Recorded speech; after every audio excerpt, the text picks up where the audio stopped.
What's up, everybody? Welcome back to the opening pair. My name is Keith Kilduff, joined once again by Gavin. Kyle, how are you keeping? Oh, very good in yourself. Great to be back. Great to be here. How is everyone keeping? It's been great. It's been a great few days since we launched on Tuesday. Feedback's been fantastic. Thank you so much to everybody who got involved, who reached out to us individually, left comments. Been huge. Been a huge learning curve for us, definitely, this week. But delighted to be back. Our Friday night show, our new sports show, as you can see down below, Sports Zone. It's a working title. Give us time. But Kai, what are we going to talk about tonight? Yes, Keith. So we have a few topics tonight. First of all, we're going to start with Premier League, the shutdown, where we're at, what's happening. Also the French League, similar situations there. See how that equates to Premiership. French rugby, a little bit of European rugby, and of course Pro 14. I think Keith's going to touch on darts very briefly. And very briefly. Then at the end of the show, we're going to wrap up with actual live sport, UFC 249 on the 9th of May. Yeah, it's actually an event that we were meant to be at 2 weeks ago. And alas, with everything that went on, we didn't. But guys, if we could just take a quick moment. I see people watching. If you could please give us a like, subscribe if you haven't already. Really helps the video. Kai, let's go into it. What do we start with? Starting with Premier League. Today, I think all 20 clubs had a webinar meeting, kind of discussing Project Restart, I believe it was called. Very interesting title. I hope that's I wonder is that a working title like ours? I'd imagine so. Basically, though, I don't think any real decisions are going to be made. Waiting on government's final outlook on health situations, whatever else. So, it's looking like June the 12th is a date that's been put provisionally out there, trying to get things back up and running. I think 4 weeks of a pre-season is also required.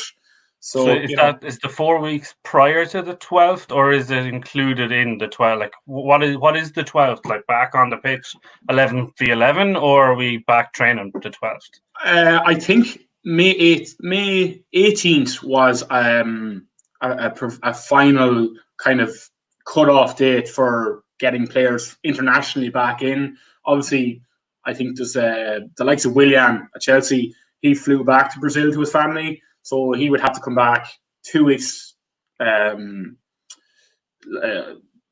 his own, away from everyone, get back in. And I think even they're looking at ordering face masks, and it's crazy stuff. It's crazy stuff.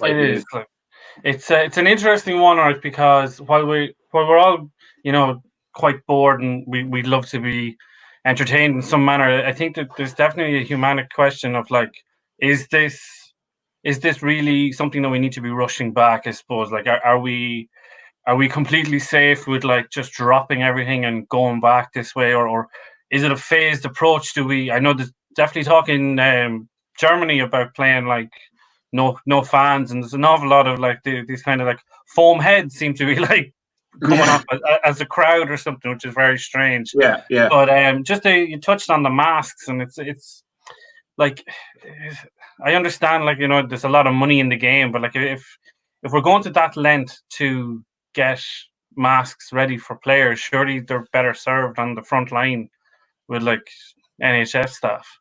I absolutely believe so. This just baffles me. The idea, you look at the Dutch league, it's been shut down. French league has been shut down. These are smaller leagues. They're not money spinners. Premier League, your Bundesliga, La Liga in Spain. That's where the big cash cows are. You have your super clubs of Bayern, Barca, Real, United, City, Chelsea, Liverpool. These teams do not want to give up their TV rights. That's the issue. It's a money-driven thing. It always has been. It always will be. It's interesting, just that list of the clubs you named when you talk about money, and I think the one that definitely springs to mind, you didn't say, is PSG, who are the real winners of this whole thing, in the sense that it's ended up sort of, the French league has ended up being like football by Excel. They've almost like did an Excel formula and came up with a final result, which is completely unheard of. I know Lyon are some of the biggest losers. They're out of European spots now because of this, and could be wrong, but I think Marseille have nicked the last Champions League spot based on this numbers by Excel kind of method that they've come up with. So, like, I mean, this ain't over yet by a long way. And obviously, PSG how many points were PSG ahead? 12 points ahead. So half of what Liverpool are ahead, essentially. Yeah, basically, Liverpool are 25 points ahead. And still no decision has been made. I don't know. I don't know what to make of it. It's a strange situation, really. It just shows you it's indecision that has led to where we are now. Yeah, definitely. I think it's such a we're kind of in a position as well where there is no right way of sorting this out. Because someone's going to lose, and I think what's interesting as well is while we're in France, let's just change to a different code and we'll talk about the top 14. Obviously, the French Prime Minister came out this week and said no crowds over 5,000, all sport gone till September. So that top 14 is gone now, and with that, what they have done is they've just promoted the top two teams in their Division 2. So next season's top 14 is a top 16. So whether that means 4 teams go down next year, I'm not sure. But that's how they've kind of dealt with it on that side. But I suppose a knock-on effect from the top 14 ending is that 3 teams are still involved in the European Champions Cup. So you have Ulster were due to travel to Toulouse, and then Clermont and Racing were a quarter-final as well. So 3 of the 8 teams were involved. So that really puts a spanner in the hopes of getting that competition back up for grabs. I don't know if you have any thoughts on, like, we were meant to go to Saracens game, and obviously that was killed off fairly quickly, and rightly so. But it's interesting times. I think you mentioned Saracens there. Like they had nothing to play for in the league. They were relegated. Basically, they were just putting out their B team in their home championship, and all they had was European rugby. That's now up in the air. Like it's exactly. Because I think, and like, to kind of flip away from Saracens for a second and back onto Leinster, then obviously Pro 14 is suspended until further notice as well. But it was an interesting comment was made there during the week. The Glasgow coach Dave Rennie came out and he said, "Look, kill the league, give Leinster the title." It's over. And it's strange because it's strange on 2 ways. Because one, the Pro 14 works on it's not like it's 2 conferences into playoffs. It's not like it's 1 league and then a playoff based on that. And there's an interesting stat that I pulled up just before we went on air. And in the last 7 seasons, only 4 teams that have either topped the league when it was a Pro 12 or topped their conference since they've gone into 2-7s have actually gone on to win outright.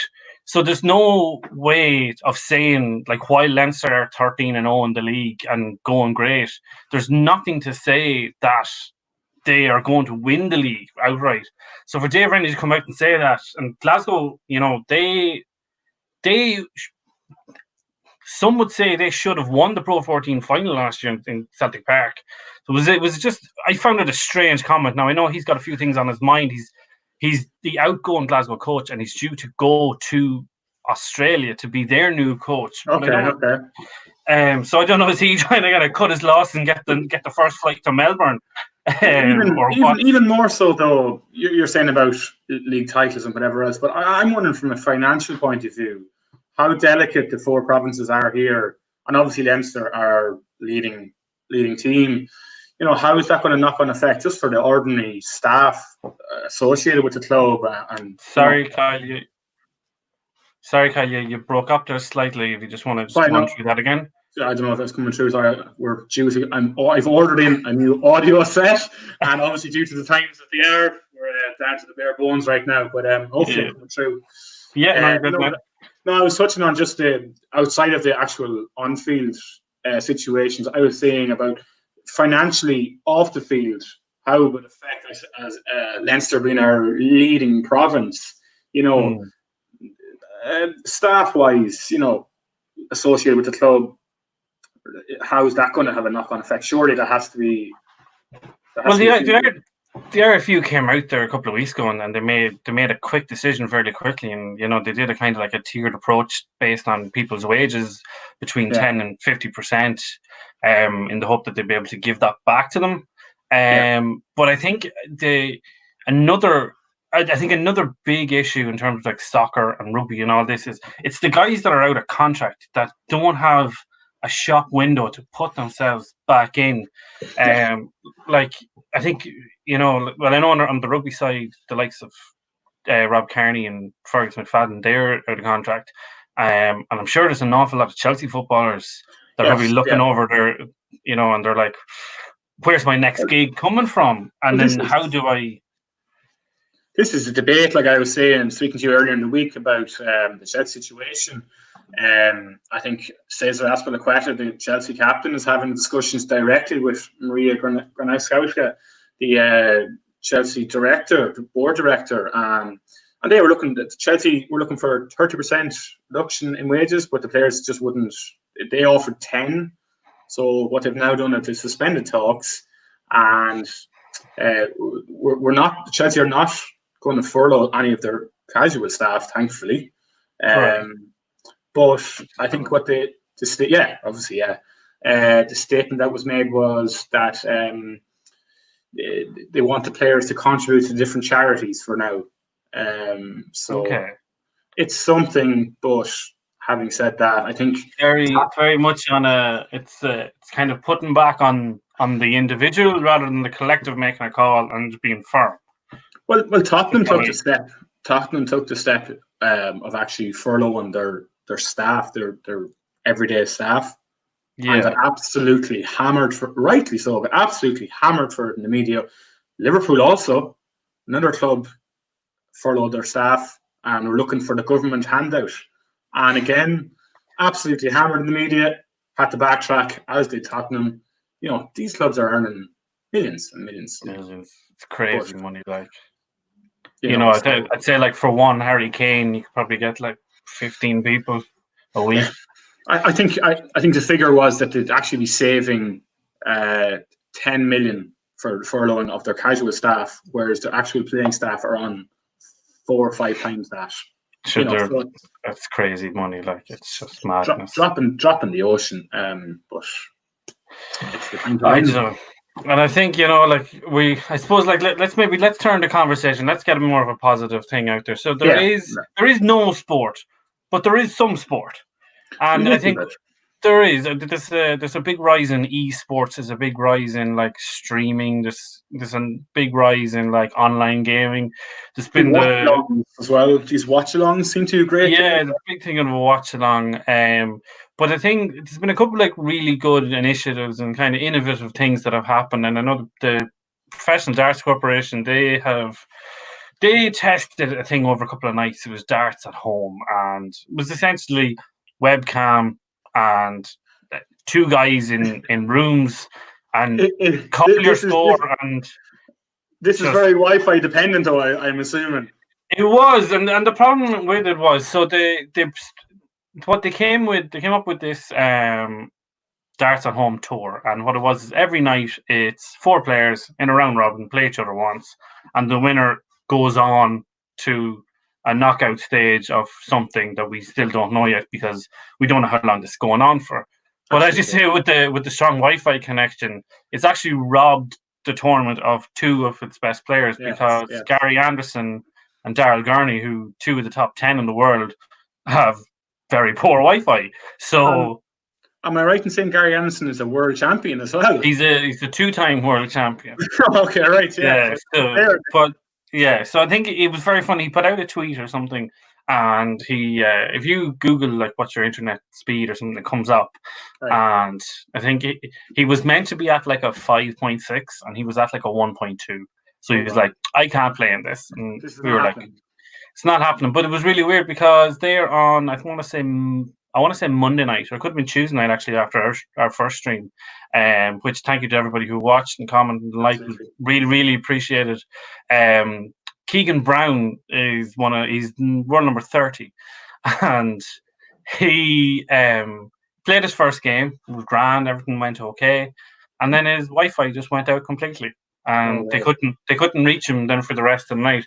So they rejigged the group into a 3-man group, and then everyone had to play it twice, and it was just a little bit of quick thinking. But it just goes to show that while they're trying something, it's very, very dependent on the situation and the person's situation. Because this is not like everybody come to this venue and it'll run like that. This is everyone's house is a venue now. And and I think it is great. It's a great initiative, and I think there's something in it. And I see on Facebook and whatnot and social media, there's an awful lot of this kind of like this webcam darts. People just trying to stay active. People just, having a go. But yeah, it seems to be going okay. But like, it's very hard to measure what success is of this. You're hardcore, I suppose, darts fan. I'd be an awful lot more casual, kind of flicking through. For someone like me that's looking for something, anything, whereabouts is this on? Is it on Sky? Is it on YouTube? So if you have the Sky Sports app, which I think we all do, I believe they stream every night on the Sky Sports Darts page. I've picked it up a couple of nights there. I've watched a little bit of it, but otherwise, if you go to pdc.tv, and you can sign up for an account and you can watch it live every night. But again, the quality presentation is only as good as the person's Wi-Fi, which is a shame. Because these are top quality like players, and like they're relaxed and they're in their own homes. So there's a lot of big averages coming, and a lot of exciting games. Is it kind of touching back to the old times of having a few drinks, sliding the trunk of the darts, or is it actually I couldn't tell you what way they'd be. Like, people would have alcohol thrown, but you wouldn't notice it, But so you made a good point there, like you're the novice and I'm the expert in this. So let's flip it and let's talk about UFC 249. You're a resident expert of the two of us. I'm the casual fan that just turns up for the nice fights. Talk to me about this, because on one hand this is madness, and on the other hand this could be genius. Well, it's absolutely that's it. It's depending on where you're coming from, but it's actual potentially for now live sport. A week of it. Is it? Yeah, I think it's three fight nights, or a pay-per-view, what should be a pay-per-view, and then 2 fight nights. Right, okay. This going ahead in Florida, where the WWE had their WrestleMania live events. And so basically the state of Florida, they see sports and sport entertainment as a vital service. So this is where this is now going ahead with, obviously, Dana White, the UFC president. This is the guy that wanted to have the Fight Island. Yeah, well, that could still happen. We might be going there yet. No, God, please. But I think he's a madman in one sense, but I think he's very commendable in the other, in the sense that, like, he believes so much that what he is doing is safe and is doable, that it literally took Mickey Mouse and ESPN to say you need to stop. But so we're May 9th, is it? May the 9th, yeah. So, and is it exactly the same? Is it exactly the same card, or is there a few changes? No. There's quite a few changes. So what's the main event. We have to pick 3 fights. Obviously, the main event, Ferguson, Gaethje, which we can touch on next week, definitely. We'll touch on it more then. So basically, there's a couple of fights. Obviously, there's as you said, the main event is a big one. It's not quite Ferguson Khabib. That's the fight to be made, hands down. But you're absolutely guaranteed violence in this Gaethje Ferguson fight. It's amazing. I can't sell it enough. As you said, we'll touch on it more next week. There's also Anthony Pettis versus Donald Cerrone. Now, a lot of people are going to recognize the Donald Cerrone name. He's only just after getting a beating inside of 40 seconds by some guy called C. McGregor. Connor, I think, yeah. He used to be good, I believe. Yes, he's okay. He's all right. Yeah. He's not short on money, I suppose you could say. But no, this is a very interesting fight. It's basically a fight just for the sake of it, and both guys are very much just down to fight whenever they can. they're both absolutely both at a crossroads in their careers. Really are. Pettis being, of course, former 155-pound world champion. He was actually the guy that was on the Wheaties box. So back when, this is a massive thing before MMA and UFC became hugely mainstream with ESPN. This was an amazing thing. This was seen as never been done before. Just like, oh my God, right, we're here, we've done it, we've made it. Yeah. So that's definitely a fight worth tuning into. Another one then is Francis Ngannou versus Rosenstruik. These are two heavyweight fighters. Okay. These guys are terrifying. I mean, just look up Francis Ngannou KO. He fought a guy called Alistair Overeem, and he knocked him out. But it's like, those cartoons you see when they get a box and their neck actually stretches upwards. Yeah. This is the nearest. This is the nearest thing in real life that you will see. Like the man, Alistair Overeem was absolutely an incredible fighter over the years in every promotion you can think of, from Dream to Pride, everywhere. And this guy was left twitching on the ground. His toes were curled up, like it's terrifying. Okay, I think we've okay, yeah. So that's definitely. That's a very vivid image for the audience. Definitely, thanks for that. Definitely worth tuning into that one. And I suppose another one then for me is Calvin Kattar and Jeremy Stevens. Another name. Who the beep is that guy? Yeah, that's him. Yeah. These are two.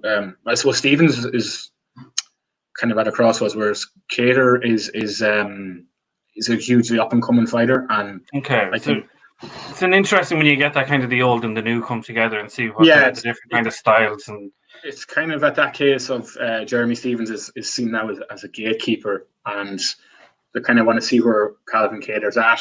He was thrown in the deep end in Russia against Magomed Sharipov, who is another kind of huge name that Stevens has fought. Right. So there's a kind of the next step for this kid anyway, too, on his journey, so to speak. But that's definitely a couple of interesting fights. Then definitely, I think we will definitely go into that go into the card in more detail next week. Definitely, yeah. I'm just conscious here on time. Is there anything else that we need to cover up, Kyle, or will we plug Sunday's show? No, I think you gave me the last word on Thursday, so I'm going to just throw it back to you as a preview for what we have coming up. Perfect. So, guys, just so you know, Sunday night is the debut of our movie show. We are calling it Sunday Night of the Movies, and the first movie we are going to review is Warrior. It came out in 2011, directed by Gavin O'Connor, starring Tom Hardy and Joel Edgerton. It's a mixed martial arts movie, so it's a nice little pick up from just where we left off there a couple of seconds ago. We really hope that you can come and join us. It's not going to be your average kind of like review show. We've got a couple of games lined up, a couple of ways we're kind of going to break down the movie in a different and interesting way to you guys. I kind of, just before we sign off, I just want to say thank you very much to everyone over the last week who've been so supportive since we kicked this off. Again, I really would appreciate any sort of likes, comments, people watching on the rewatch. Thank you so much. We will be back again on Sunday night, 8 p.m. Irish time, reviewing Warrior. And before we go, I am at Keith Kilduff Media on Instagram and Twitter. Kyle is on KyleGavin23 on Twitter. And we will see you on Sunday. Take care, guys. Have a nice weekend. Be good.